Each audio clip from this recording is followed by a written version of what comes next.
Bonjour à toutes et à tous. Donc, je m'appelle Claire Hédé-Gamassou, je suis maîtresse de conférences en sciences de gestion à l'Université Paris-Est-Créteil.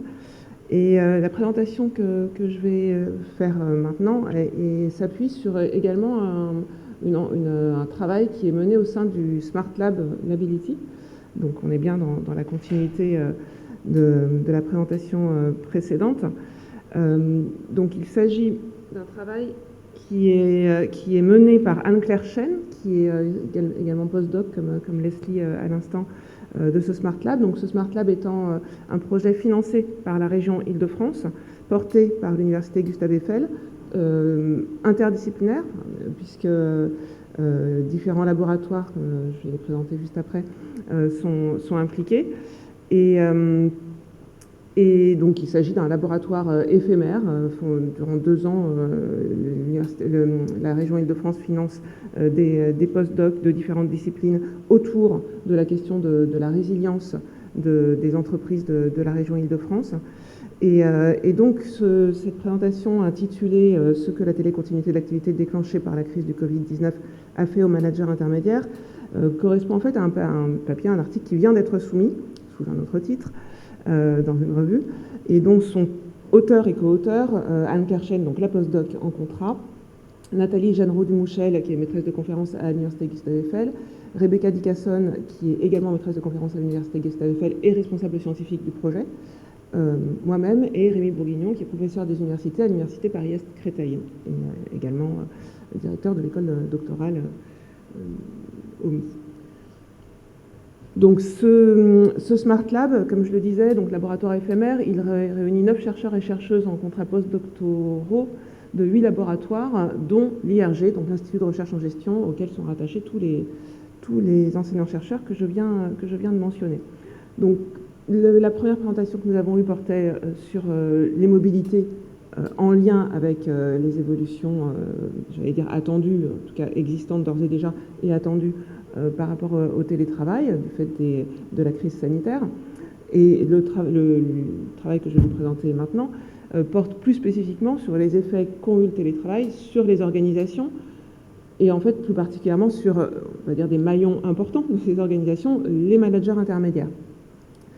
Et ces effets, on va les regarder à travers le regard des managers intermédiaires, mais en lien avec leur activité de management, la question de la déspatialisation, donc le fait que l'absence de proximité physique, spatiale et sociale a comme effet sur leur travail à eux en tant que managers et sur leurs équipes, et la perception qu'ils ont des conséquences de ces évolutions sur eux en tant qu'individus et sur l'organisation. Donc le projet est porté par l'IRG, comme je viens de le dire, mais je vais le préciser progressivement. Alors peut-être avant, puisque je suis allée vite, non, j'ai dit le titre, mais je n'ai pas développé ce mot qui peut-être vous interroge, de télécontinuité de l'activité, qui n'est pas utilisé dans le papier en question et que j'essaye de porter. L'idée, c'est de distinguer en fait le télétravail, c'est-à-dire ce qui a été, la définition a été donnée tout à l'heure, hein, l'activité hors des locaux de l'employeur, mais qui aurait pu être, elle n'a pas été donnée comme ça d'ailleurs tout à l'heure, mais qui aurait pu être fait dans les locaux de l'employeur, et la télécontinuité d'activité qui a été un télétravail contraint dans des situations exceptionnelles, mais qui est une terminologie qui peut s'adapter en fait à d'autres situations exceptionnelles. Je le préciserai dans ma deuxième présentation dans la session 3. Je ne veux pas trop développer là-dessus. Mais donc, pour vous définir brièvement, la télécontinuité de l'activité, c'est le télétravail exceptionnel dans le cadre d'un plan de continuité de l'activité. Voilà. Donc maintenant, venons-en à résilience organisationnelle et la déspatialisation, donc, qui est le projet porté par l'IRG. Donc la déspatialisation, c'est la perte de proximité physique, sociale et psychologique, qui est un corollaire de la pratique du télétravail, que cette pratique soit individuelle ou collective. Et les questions qui étaient posées donc, par rapport à cet enjeu, ce phénomène de déspatialisation lié au développement du télétravail et à la situation sanitaire et sociale inédite que nous avons vécue et que nous vivons encore, c'est par rapport aux pratiques managériales, dans quelle mesure on peut articuler le travail et l'activité qui continue de se faire et qui a continué pour une grande partie à se faire, et le maintien d'un lien social, alors même que c'est la distance et donc l'absence de proximité qui primait, mais qu'il fallait arriver à continuer à faire collectif ou à continuer en tout cas à agir collectivement. Deuxième question, mais finalement que je traiterai plus tout à l'heure, même si elle fait partie aussi de ce travail-là, comment maintenir la santé des salariés face à un accroissement possible des facteurs psychosociaux de risque, dans la mesure où cette distanciation et donc la perte du collectif touche directement à ce qu'on appelle les facteurs psychosociaux de risque, mais que je ne développerai pas tout de suite, mais tout à l'heure. Alors, avant de rentrer dans les données et dans le papier, j'ai fait le choix de vous présenter une rapide synthèse, enfin un tableau de synthèse, c'est une synthèse de la synthèse de Laurent Tasquin, sur les avantages et les inconvénients associés au télétravail à domicile. Donc, Laurent Tasquin a mené en Belgique un grand nombre de travaux antérieurs à la crise sanitaire et puis durant la crise sanitaire. Et il a identifié les différents avantages pour les employeurs et pour les employés, et inconvénients pour les employeurs et pour les employés, en termes par rapport à la pratique du télétravail. Donc j'ai mis en rouge ce sur quoi on va porter notre attention, dans la mesure où je divulgage un tout petit peu la fin. Mon propos ne va pas être très positif. Ce que la télécontinuité de l'activité a fait aux managers, c'est pas du bien. C'est plutôt des effets négatifs en termes de lien à l'organisation, de difficultés liées à la socialisation, en particulier quand il s'agissait d'intégrer de nouvelles recrues, et de difficultés à gérer les équipes à distance et à prendre beaucoup sur soi et à donner beaucoup pour arriver à gérer ces équipes.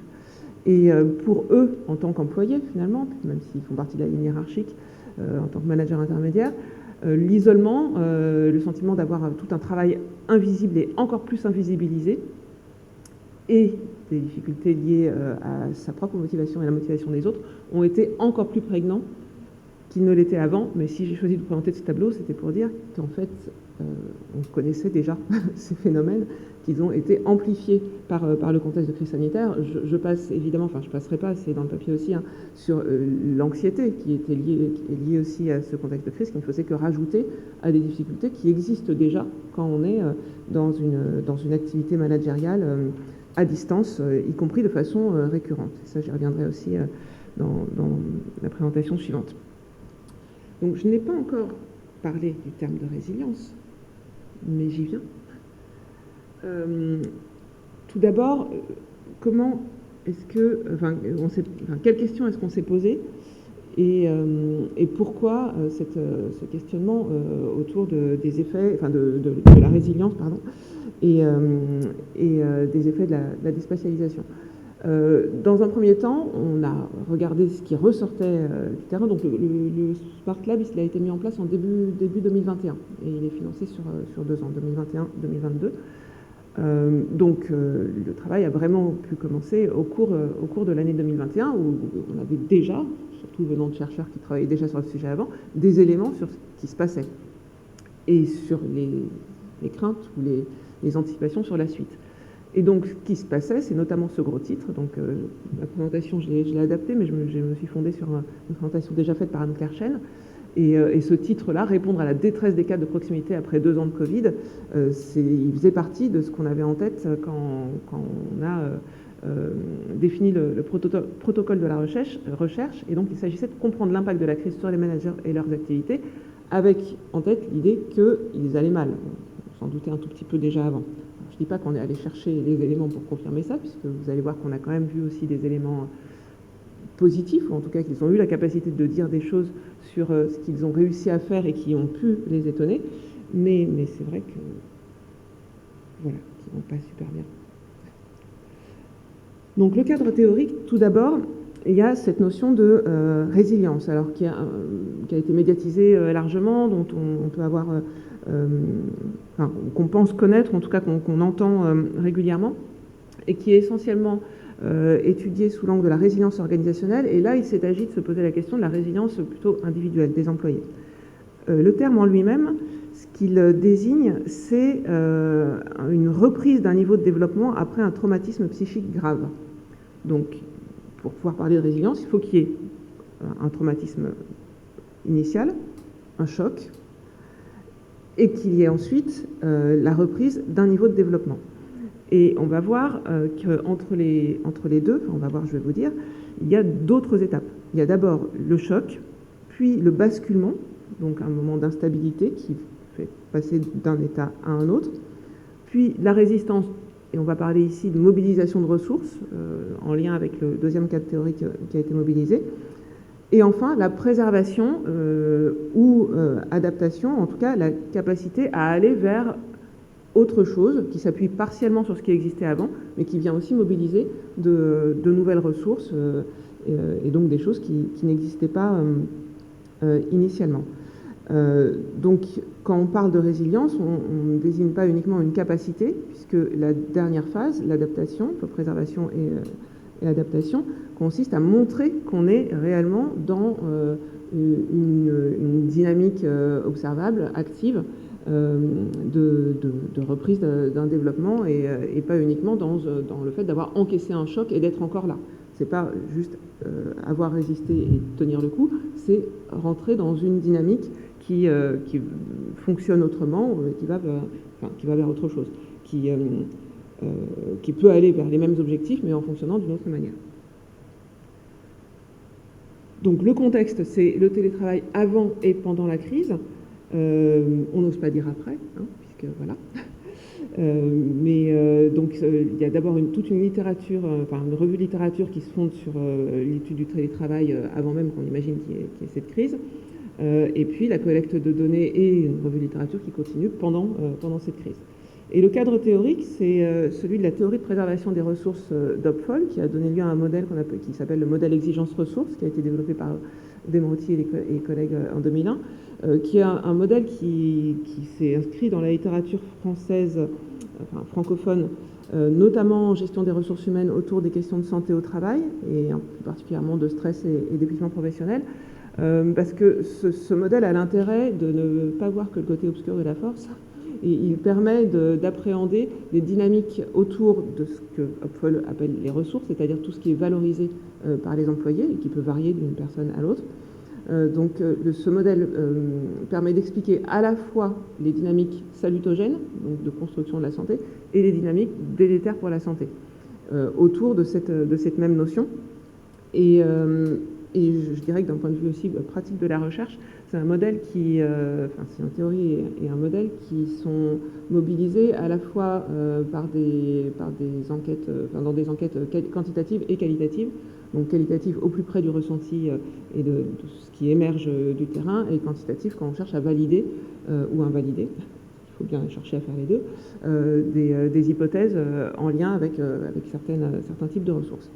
Donc en s'appuyant sur les travaux sur la résilience définie avec ces 4 phases et sur la théorie de préservation des ressources, dans ce contexte bien spécifique donc de la crise sanitaire, nous avons cherché, Anne-Claire en tête, c'est elle qui a mené tous les entretiens, à explorer, donc c'est bien une étude exploratoire, les ressentis, le vécu de managers intermédiaires par rapport aux effets de la déspatialisation et du passage de leur activité en télétravail, donc de la télécontinuité de leur activité de manager, sur le travail, sur leur activité, sur leurs équipes et sur l'organisation. Donc les données collectées l'ont été auprès de 12 managers intermédiaires, mais le nombre total d'entretiens que vous voyez à droite, en bas à droite, est de 30, puisque Anne-Claire y a inclus des experts qui viennent de partenaires de la région Île-de-France qu'elle a interrogé aussi pour trianguler les données, et que surtout, pourquoi on arrive à 30 à partir de 12 managers intermédiaires, c'est pas juste parce qu'il y a 6 experts en plus, c'est aussi parce que certains managers ont été interrogés plusieurs fois. Donc l'idée, c'était d'avoir une approche aussi un peu longitudinale. Donc auprès de 5 entreprises, 5 organisations différentes. Et pour résumer, je précise que 19 des entretiens ont lieu auprès de managers de 2 principales organisations, donc une entreprise du numérique et une entreprise du BTP, et que 19 entretiens se sont déroulés entre février et septembre 2021, donc on est là, je ne vais pas dire au milieu de la crise, hein, parce qu'on ne sait pas quand est-ce qu'elle se termine, donc on ne peut pas dire à quel milieu, mais par rapport à aujourd'hui, en tout cas, il y avait déjà un certain recul par rapport au choc initial. Donc, potentiellement, ce recul avait pu amener à déjà une réflexion de la part des managers et puis un recul sur la façon dont leur organisation a réagi face aux différentes vagues. Mais en même temps, un ancrage dans la réalité de cette télécontinuité de l'activité, même si elle s'installe sous la forme d'accords et de télétravail. Les accords sont encore en train d'être signés, donc on n'est pas encore dans un contexte réel de stabilisation de l'activité de télétravail. Donc on peut encore parler de télécontinuité, enfin, on va dire à moitié, mais quand même... le contexte de crise n'a pas disparu, quoi. Je pense qu'on en a tous conscience. D'un point de vue méthodologique, l'analyse des données a consisté dans deux types d'approches. Une approche intensive qui portait sur le fait de valider l'existence d'un choc. On n'est pas parti de l'hypothèse qu'il y avait choc, même si on le ressentait comme ça, mais il fallait quand même que ça soit validé par les propos des managers. Est-ce qu'ils l'ont ressenti de cette façon-là ? C'est-à-dire, est-ce qu'il y avait un événement dont l'intensité, la durée, la fréquence et l'imprévisibilité permettaient de considérer qu'il s'agissait véritablement d'un choc.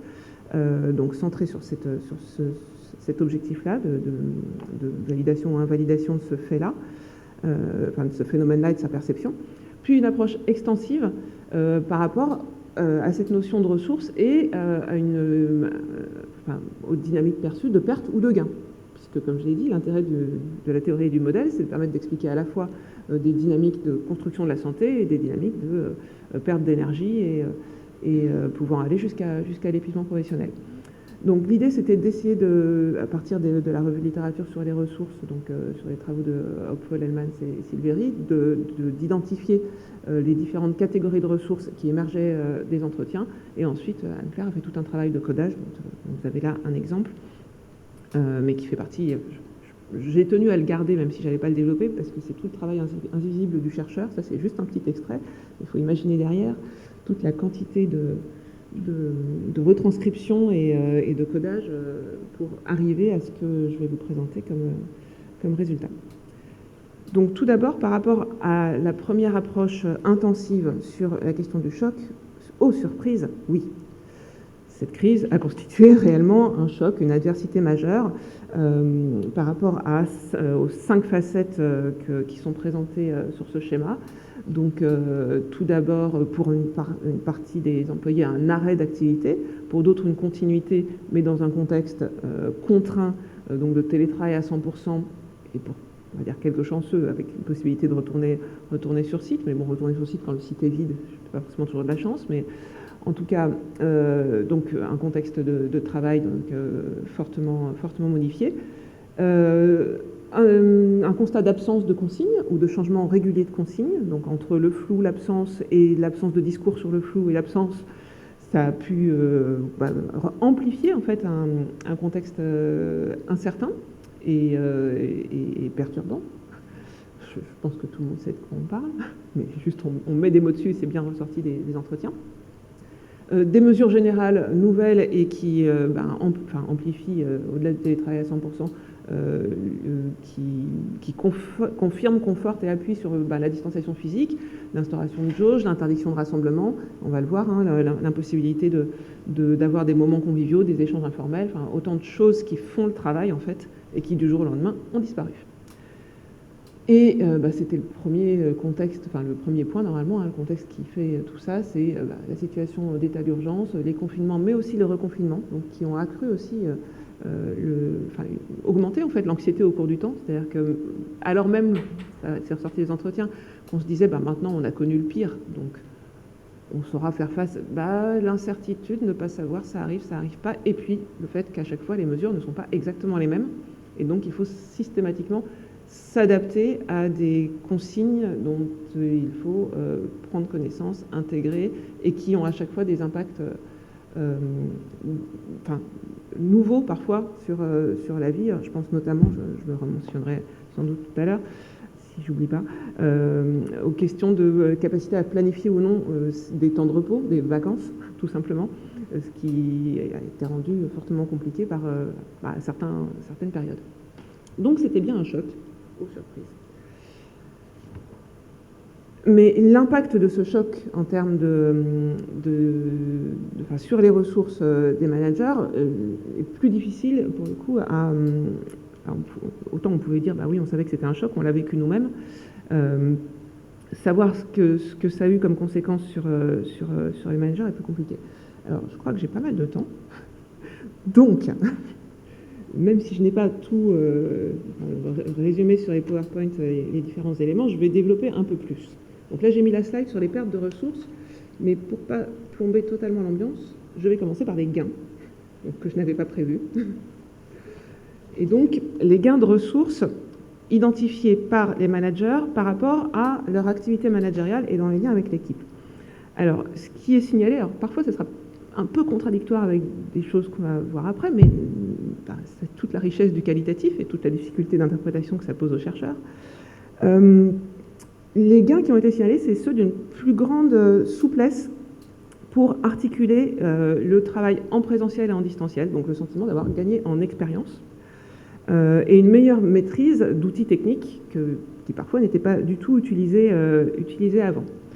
Donc voilà, c'est important de le dire en premier parce qu'il va y avoir beaucoup de pertes après. Donc quand même, ça a été souligné d'un point de vue individuel, et je le souligne aussi parce que on a un verbatim très clair qui dit autant je vois qu'il y a eu des avantages pour moi, mais je ne vois pas vraiment d'avantages objectifs du télétravail qui ont été générés pour la structure. Au niveau de l'organisation, du point de vue de ces managers intermédiaires, il n'apparaît pas de gain pour la structure. Donc c'est eux, pour eux-mêmes et leur équipe qu'ils perçoivent ces gains. Et sur le plan individuel, ils soulignent, on ne va pas être très surpris, l'économie de temps de transport, parfois réinvestie dans des loisirs ou dans plus de temps passé avec la famille, avec les enfants, donc qui peut être passablement apprécié. Et c'est un peu délicat à considérer comme un gain, mais le sentiment finalement d'avoir surmonté quelque chose en ne sachant pas avant qu'on en était capable. Voilà, c'est aussi vu en positif de se dire, en fait c'était dur, c'était un vrai choc, mais finalement je m'en sors pas si mal, pardon. Désolée. Le verbatim exact était donc une personne qui mentionne la confiance que cela lui a donnée dans la capacité à traverser collectivement ce genre de crise sans y laisser trop de plumes. On l'a mis dans les gains quand même. Mais c'est pour vous dire qu'après, ça va être un tout petit peu moins joyeux. Puisque ils font majoritairement état d'une perte d'efficacité opérationnelle. Donc c'est là que je dis parfois on a le sentiment d'être un peu en contradiction. Donc oui, facilité d'utiliser de nouveaux outils et finalement découverte d'une capacité à développer une certaine flexibilité dans le passage d'une situation à une autre, mais des problèmes liés aux connexions, à l'adaptation aux outils, à la multiplicité aussi, je dirais, des outils, et donc une perception de qualité perdue, en fait, d'une moindre qualité du travail fourni, notamment à cause de coûts de coordination plus élevés, de la perte de spontanéité dans les échanges. J'ai déjà signalé la difficulté d'intégrer des recrues, donc ça, on l'a retrouvé sur d'autres terrains. Recruter et intégrer de nouvelles personnes quand on est en télétravail, c'est difficile. Et c'est là qu'on se rend compte que on ne l'a pas forcément mentionné, mais les travaux de Mintzberg qui datent des années 70 sur que font réellement les managers au quotidien et où il a identifié que c'est une grosse partie de leur travail, c'est la recherche d'informations. Et en télétravail, une des pertes principales, c'est la perte d'informations et le fait de devoir faire plus d'efforts pour aller chercher ces informations. Et donc, plus d'efforts, plus de fatigue, et puis surtout moins de temps pour faire travailler sur d'autres aspects que cette dimension-là, qui est déjà à la base très importante, mais dont le poids est démultiplié. Une perte dans la qualité des relations, y compris dans les équipes qui s'entendaient bien. Donc le fait de moins se voir ou de ne plus savoir à quel moment on peut échanger ou de devoir planifier ces échanges, le caractère très contraint des outils à utiliser, des moments à respecter. Les relations en ont largement pâti. Des problèmes d'interprétation dans les réunions qui ont été mentionnés. Alors, ils ont parlé de micro-situations de décalage et d'incompréhension, dont le fait de ne pas pouvoir les traiter spontanément au moment où elles arrivent en font des problèmes pour la suite, en fait, quand ils ne sont pas identifiés, quand ils ne sont pas traités. Et donc, ça renforce aussi les problèmes de gestion de l'information quand dans les interactions, on n'est pas sûr ou on a mal interprété quelque chose qui s'est passé dans une réunion. Donc, la perte des moments de convivialité, je l'ai déjà signalé, je pense que c'est quelque chose qui est pour tous un peu présent à l'esprit aussi. Tout ce qui relève des relations informelles qui vient souvent fluidifier le travail, faciliter les choses, qui disparaît aussi, et tout ça amenant une défragmentation, une désaffiliation sociale, une perte du collectif qui engendre de la démotivation. Heureusement que j'ai commencé par le positif. Et j'ai pas terminé. Des pertes d'opportunités d'un point de vue professionnel, opportunités de créer des liens, de développer de nouvelles idées, de développer de la créativité, et tout ceci ayant un impact sur la distance psychologique par rapport à la structure, au sentiment d'appartenir à un tout, à un collectif, et donc qui engendre globalement, individuellement et globalement au sein des équipes, un sentiment de perte d'efficacité.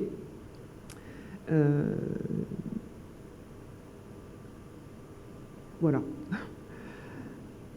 J'ai pas terminé. Puisque en tant que manager, donc là j'étais au niveau de l'équipe, et à titre personnel, c'est encore pire. Et ça, bon, c'est les managers, mais je pense qu'on aurait retrouvé aussi la même chose du côté des employés. C'est peut-être plus amplifié encore parce qu'ils avaient le sentiment de devoir prendre soin de leurs équipes et donc d'être attentionnés aussi à ce qui se passait sur le plan psychologique pour leurs équipes, alors qu'ils ressentaient les mêmes difficultés. Donc tout d'abord, en termes de santé, ils sont nombreux à avoir signalé d'abord des problèmes de santé physique, perte musculaire, difficultés, TMS, pour peu qu'ils aient des mauvaises installations, alors même que, je ne l'ai pas dit, mais c'était un peu des profils idéaux de télétravailleurs, c'est-à-dire des cadres avec plutôt les moyens d'avoir un domicile adaptable. Mais malgré ça, il y a le verbatim qui me revient toujours à l'esprit, c'est celui de la table à repasser. Et voilà, un manager qui a travaillé un certain temps sur sa table à repasser. Forcément, ça a des conséquences après. On peut pas être durablement bien installé dans ces conditions-là.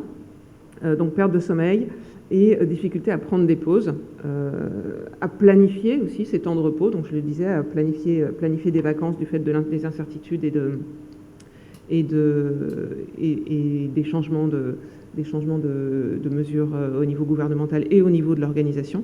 Donc autant de choses qui ont généré aussi un sentiment de perte de sens par rapport à l'ensemble de l'activité, de perte d'intérêt pour le travail, d'une prise de recul parfois positive pour eux, qui a amené certains quand même sur 12, il y a quand même un certain, c'est 2 ou 3, je ne veux pas dire de bêtises, mais qui ont quitté leur poste, donc qui quelque part, on l'a interprété en disant ils ont été résilients pour eux-mêmes en cherchant un nouveau développement, mais du point de vue de l'organisation, c'est quand même une perte nette de compétences.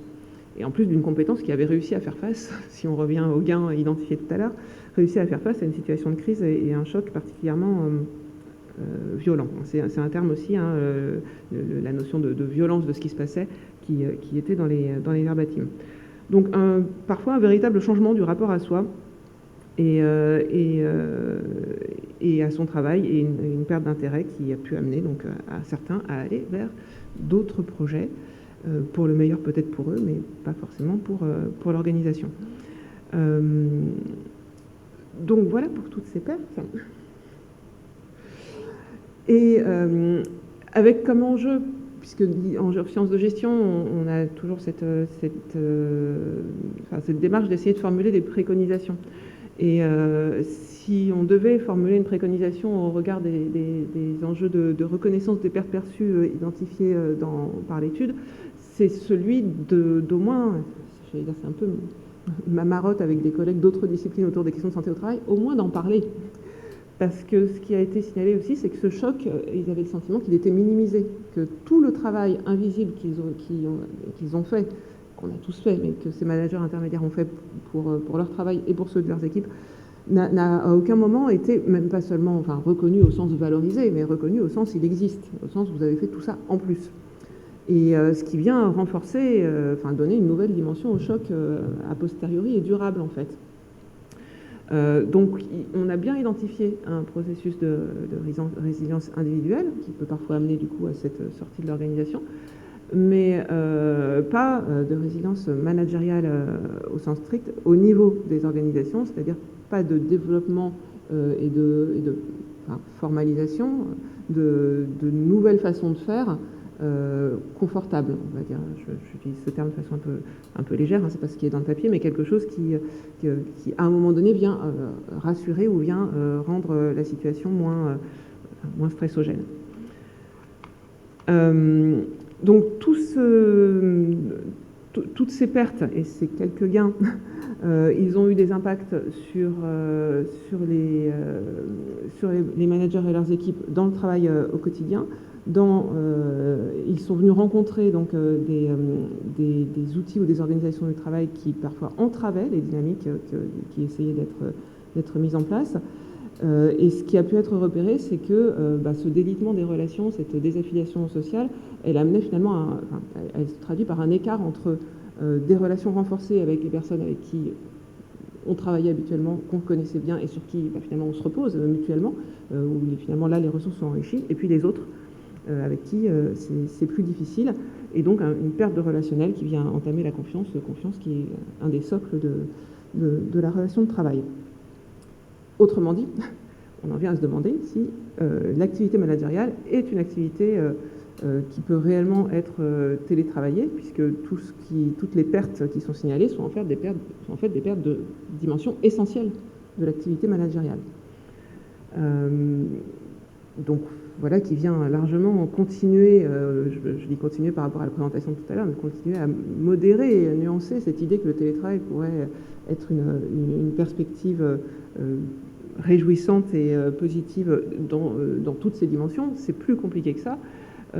Et en particulier, là c'est bien pour ça que j'avais voulu parler de télécontinuité de l'activité, le télétravail intensif, en tout cas tel qu'il a été vécu avec la crise, il a permis, donc côté positif, de continuer l'activité, ce qui en soi est bien, mais avec des lourds coûts, et donc le risque c'est d'être dans quelque chose qui peut être nocif sur la durée. Là, je pense à ceux qui sont restés finalement dans les 12 managers et à ceux qui partent vers autre chose, puis ceux qui restent en ayant dit tout ce qu'on a déjà entendu, pendant combien de temps? Si, je ne vais pas finir que sur les notes positives et négatives, s'il n'y a pas reconnaissance, et notamment le fait de faire, prendre un langage militaire, un rétex, un retour sur l'expérience, mettre des mots dessus et voir ce qui peut en être tiré de positif, et peut-être identifier aussi les éléments négatifs qu'il faudrait prévenir à l'avenir. Je finis sur les suites envisagées pour la recherche. Donc elle n'est pas terminée puisque il y a 2 ans de contrat, et Anne-Claire Chen a eu l'occasion d'être formée à l'entretien d'explicitation, donc il y a une méthode d'analyse qui permet qui on espère permettra d'aller analyser les points de basculement qui ont pu servir de moments de construction de ressources pour les managers. On va essayer quand même d'aller du côté lumineux de la force. Et par ailleurs, elle envisage aussi une méthodologie d'analyse qui s'inspire d'une approche microphénoménologique. Donc l'idée, c'est d'aller quand même au plus près de l'activité, sachant qu'au début, on partait de l'idée d'étudier la résilience organisationnelle, mais j'ai coutume de dire que l'organisation, ça n'existe pas, c'est fait d'individus, et donc c'est bien en étudiant ce qui se passe pour les managers intermédiaires qu'on peut aller mieux comprendre le phénomène de ce qui se passe pour une partie de l'organisation, et puis surtout aller trouver des leviers pour construire, on l'espère, des préconisations pour rendre l'activité managériale durable et bonne pour la santé des managers et de leurs équipes à l'avenir. Voilà.